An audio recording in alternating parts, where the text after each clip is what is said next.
नमस्कार दोस्तों।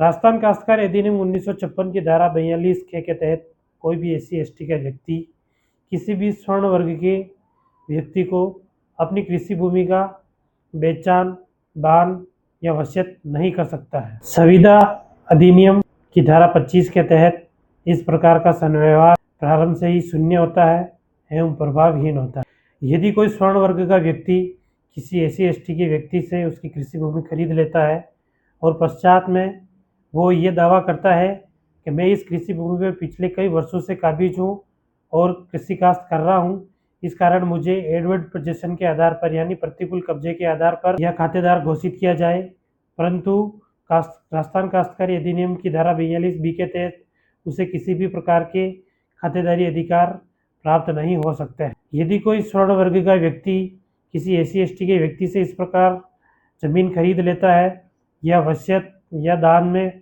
उस SC/ST के व्यक्ति की कृषि भूमि को प्राप्त कर लेता है, तो राजस्थान काश्तकारी अधिनियम की धारा 175 के तहत तहसीलदार उपखंड मजिस्ट्रेट के न्यायालय में वाद प्रस्तुत कर ऐसी भूमि को चक भूमि में तब्दील कर सकते हैं तथा क्रेता और विक्रेता दोनों को बेदखल कर सकता है। ये थी SC/ST की कृषि भूमि से संबंधित छोटी सी जानकारी। कानून को जानने, सजग रहे, सुरक्षित रहे। धन्यवाद।